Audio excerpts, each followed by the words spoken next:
Hi, Kevin Coop here, and this is FaceTime with the Content Guy. So there was a story in the BBC the other day about a new trend that has been introduced and is gaining some traction in Athens, Greece, and is about to be introduced in London. And so it sounds like a really interesting idea. It's called Koukisto. I assume I'm pronouncing that correctly.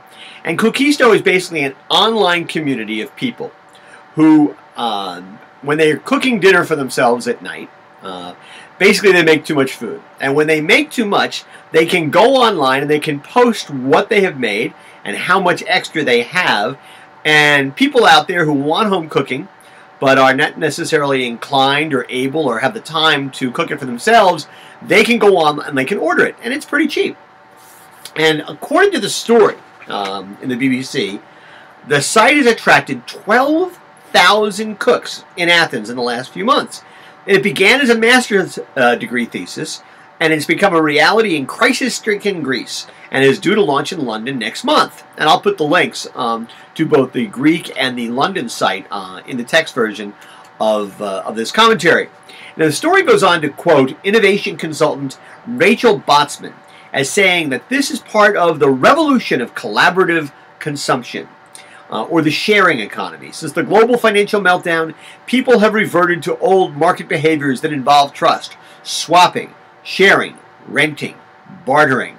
Now in Greece, people who have used the Koukisto system say it's not really about the money, although I guess the people who are making the food can make a little bit of money, and the people who are buying the food are able to save a little bit of money because it's all pretty reasonably priced. Now they say it's more about community. It's about connecting as opposed to disconnecting. It's about being part of something that's bigger and more important than just you.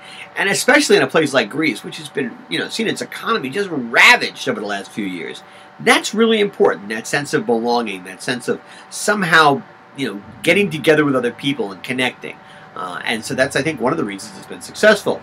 Now, it'll be interesting to see if it's as well received in London as it has been in Athens, in part because, well, let's face it, it's probably fair to say that Greek cooks have a better reputation than British cooks.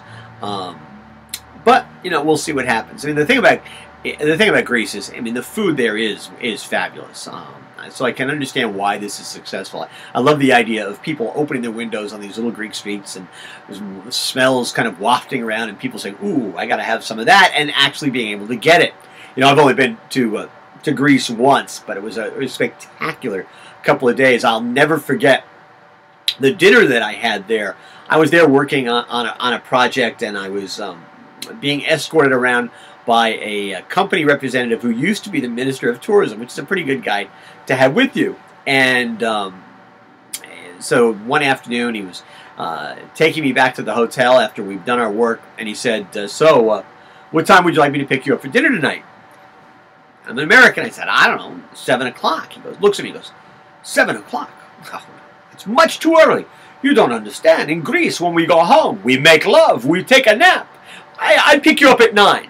Of course, I'm by myself in a hotel room. I wasn't having as much fun as he was having. Picks me up at 9 o'clock. We get to the restaurant. It is empty except for us. By 11 o'clock, the place is packed, and the meal must have been about 25 courses. The highlight of which was when they took us over to a fish tank against the wall and said, pick which one you want for dinner. It was remarkable. So anyway, I'm not surprised that this Koukisto seems to work in Greece. Anyway, that's what's on my mind this Thursday morning. I think it's a big idea, and as always, I want to hear what's on your mind.